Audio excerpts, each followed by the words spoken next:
At 95 years old, William Shatner is finally telling stories that Hollywood has been trying to keep quiet for nearly 60 years. The man who played Captain Kirk, the actor who became synonymous with Star Trek, is now opening up about what really happened behind those famous set doors. What he is revealing is so shocking, so honest, and so completely different from what fans have always believed that it is changing how millions of people understand one of television's most important shows. For decades, William Shatner kept silent about the chaos, the drama, the hurt feelings, and the moments that nearly destroyed the cast. But now, at an age when most people are looking back with selective memories, Shatner is choosing honesty over comfort. He is telling the messy, complicated, sometimes painful truth about what Star Trek really was like when the world was not watching. William Shatner was born on March 22, 1931, in Montreal, Canada, in a quiet neighborhood that had nothing to do with Hollywood or television or any of the things that would later define his entire life. He came from a regular immigrant family, the kind of family that worked hard and believed in steady progress and building something that would last. His father Joseph worked in the clothing business. His mother, and raised the children. His grandfather had changed the family name from something Eastern European to something that sounded more English and Canadian, because that was what you did when you were trying to fit in and build a future in a new country. Young William discovered theater and performing, and he realized that when he was on stage, he felt alive in a way that nothing else made him feel. He studied economics at McGill University because that was the sensible thing to do, but his heart was somewhere else entirely. After graduating in 1952, he moved to New York and started auditioning for roles, getting small parts here and there, nothing that would make him famous but everything that was teaching him how to be an actor. Then in 1956 came the break that changed everything. He was understudying a major role at the Stratford Shakespeare Festival in Ontario, and the actor got sick. Suddenly, with almost no warning, Shatner was thrown onto a stage for a major Shakespearean production. He went on. He performed. According to people who saw it, he was remarkable. But Shatner remembers it completely differently. He remembers it as the most terrifying moment of his life. That contrast, that difference between what other people saw and what he felt, would define William Shatner for the rest of his career. Over the next decade, he bounced from role to role, getting bigger parts but never quite becoming the star he was always working toward. He was competent. He was talented. But he was not yet famous enough to change his life forever. Then in 1966, NBC decided to take a chance on a low-budget science fiction show called Star Trek, and they asked William Shatner to play the captain. Nobody knew it at the time, but that decision was about to make Shatner one of the most recognizable faces in the entire world. Star Trek aired on NBC from 1966 to 1969, which means it only ran for 3 years. 3 years. That is all it took to create something so powerful, so meaningful, that it would last for more than half a century and spawn dozens of television shows, multiple film franchises, and an entire universe of stories and characters. William Shatner appeared in every single episode of that original series. Not most of them. Every single one. He was the captain of the Enterprise. He was James Tiberius Kirk. He was the face of the show, the center of every story, the hero that audiences tuned in to see every single week. For 3 years, he showed up to that set and gave everything he had to a character that he was literally inventing as he went along. No one had ever played a starship captain before. There was no template. There was no handbook. Shatner and the writers and the producers were creating this character from scratch, figuring out who he was and what he stood for, and how he would react to the impossible situations the writers kept throwing at him. But here is the thing that almost nobody outside the industry has ever understood. The person that William Shatner became on that set was not the real William Shatner. It was a performance. It was a carefully crafted character that he put on every single day. And the real William Shatner, the man behind the uniform, was struggling in ways that nobody watching at home could have possibly known. In recent interviews, as he has gotten older and more willing to be honest, Shatner has finally started talking about what that experience was actually like. He has admitted that he was insecure about his own talent. He was worried that he was not good enough for the role. He was terrified that the audience would see through him and realize that he was just a guy from Montreal who had stumbled into something way too big for him to handle. Those feelings of inadequacy drove him to make choices on that set that, looking back now at 95 years old, he wishes he had handled differently. Shatner has confessed that he made demands that the other actors on the show did not appreciate. When scenes were being written, he would go to the writers and ask them to shift dialogue to give himself more important moments, more powerful lines, more camera time. He was not trying to be difficult for the sake of being difficult. He was trying to prove to himself that he deserved to be the star, that he was worth the role, that the network had made the right choice in casting him. But the other actors did not understand his motivations. They only saw the behavior. They only saw a guy who was constantly trying to hog the spotlight. Nichelle Nichols, who played Lieutenant Uhura, has said in interviews over the years that Shatner would sometimes boss around the directors and the guest stars. She said that he treated the show less like an ensemble production where everyone was equally important, and more like his personal vehicle for stardom. And she was not wrong. By his own admission now, Shatner was focused on making sure that he stood out, that he was the center of attention, that the camera followed him and not anyone else. One of the most revealing things that Shatner has confessed in recent years is that he was deeply bothered by the popularity of Spock, Leonard Nimoy's character. Spock was supposed to be a supporting character, the logical second in command to Kirk's emotional, intuitive leadership. But as the show became more popular, fans started gravitating toward Spock. Fan mail poured in for Nimoy. People loved the character in ways that sometimes seemed to equal or even surpass the love they had for Kirk. And that bothered Shatner profoundly. He has never completely admitted this in so many words, but his behavior on the set tells the story clearly. He made sure that his scenes were shot in ways that put him in the most flattering light. He made sure that he got the final word in confrontations. He made sure that when Kirk made a decision, it was always the right decision, the moral decision, the decision that saved the day. He was fighting to stay at the center of the story, to stay the most important character, to make sure that nobody, not even Leonard Nimoy in that green-faced makeup, would ever be bigger than Captain Kirk. But Shatner has also recently confessed something else that is even more important. He has admitted that he regrets some of the ways he treated people during those 3 years. He has acknowledged that his insecurity came across as arrogance. He has said that the other cast members did not deserve to be treated the way he treated them.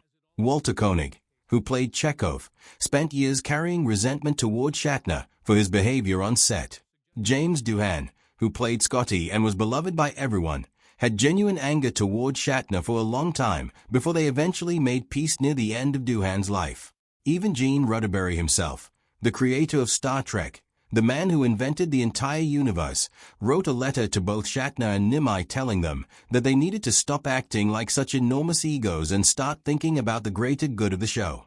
A letter from the creator telling his 2 lead stars to get their act together.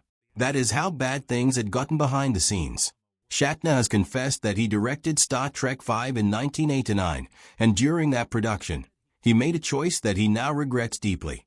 George Takei, who played Hikaru Sulu, was going to have a scene where his character took command of the ship. It was a big moment for Takei, a moment that would have been meaningful and important for his character's development. But Shatner cut the scene. Shatner ordered it removed from the film. George Takei believed then and believes now that Shatner did this deliberately out of spite, because he did not want the camera to be on anyone but himself. Shatner has never fully admitted this, but he has acknowledged that the scene was cut and that George Takei was hurt by that decision. That simple scene, or the absence of that simple scene, became one of the reasons that the feud between Shatner and Takei has lasted for more than 5 decades. One camera angle, one scene. 50-plus years of anger between 2 men who should have understood what they meant to each other.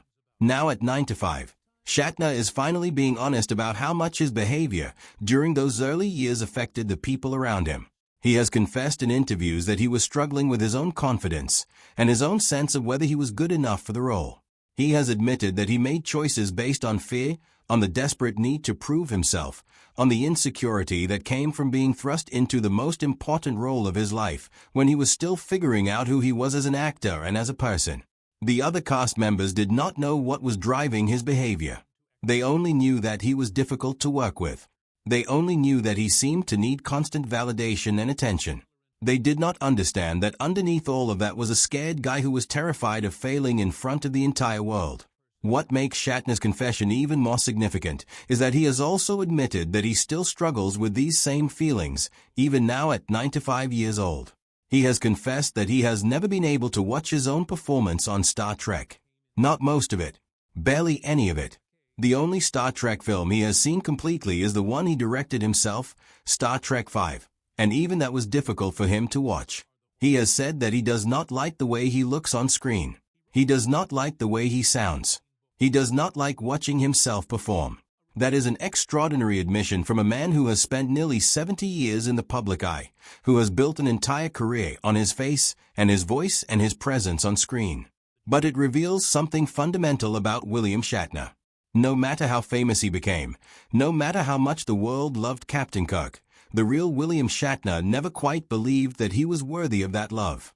Shatner has also confessed recently that his relationship with Leonard Nimoy was far more complicated than fans ever realized. Nimoy and Shatner were not real friends in the way that television audiences believed they were. They were competitive. They were protective of their own interests. They fought for better billing and better pay, and more important scenes. But over the decades, something changed. The competition softened into something that looked like real friendship.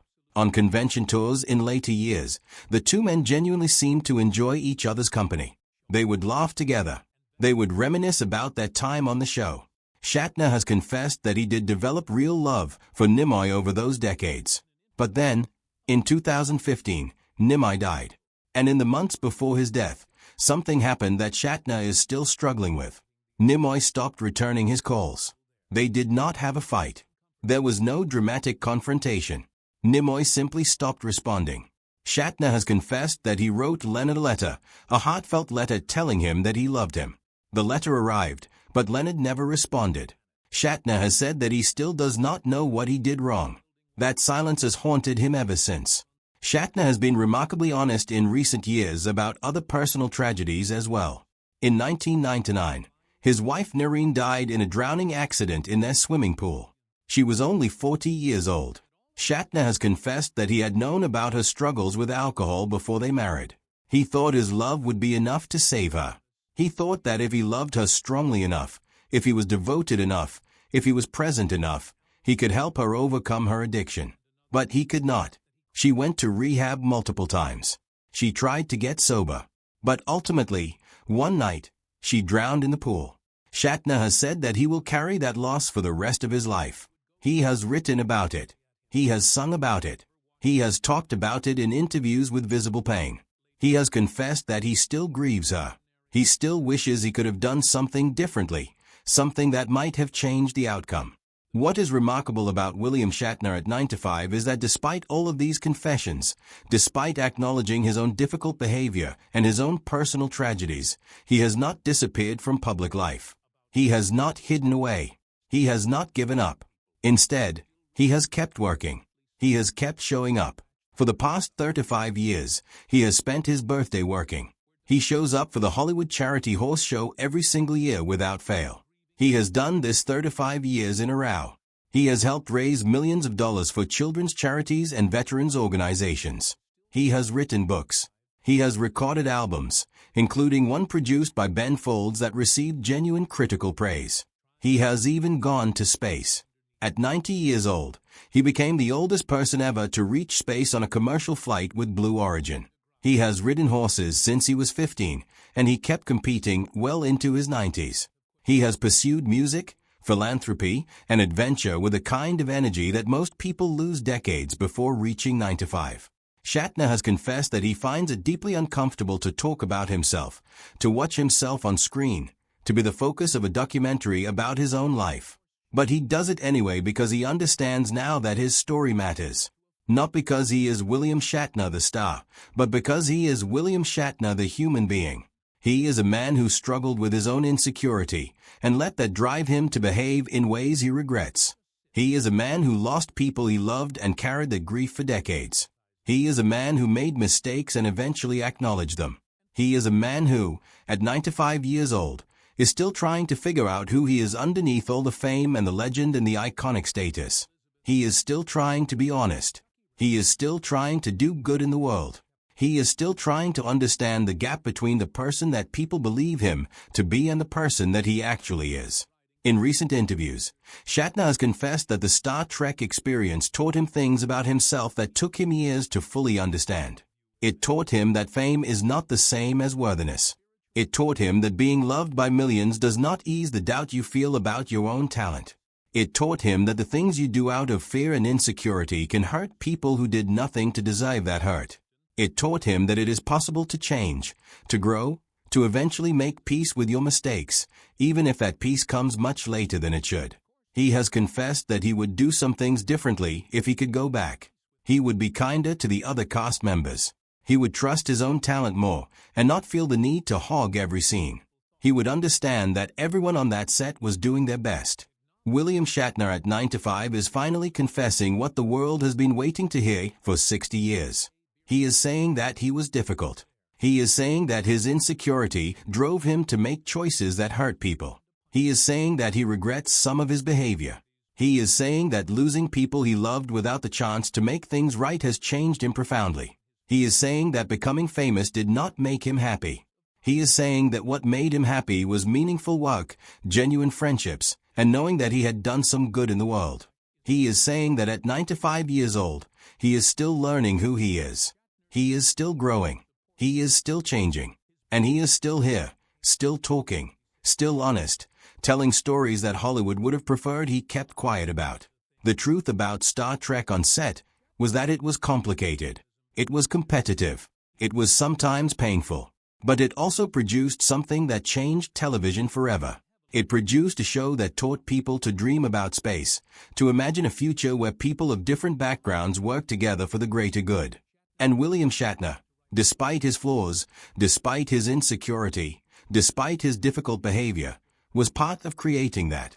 If you have watched this far, you know that William Shatner's story is far more complex and far more human than the simple legend of Captain Kirk.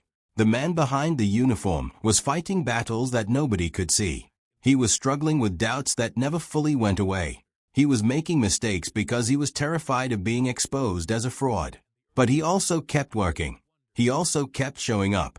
He also eventually started telling the truth. Drop your thoughts in the comments below. What did you think about these confessions? Subscribe to this channel because we are diving deep into the stories of vintage celebrities who are finally telling the truth about their lives. The real stories. The honest stories. The stories that Hollywood has been trying to keep quiet. We will see you in the next one.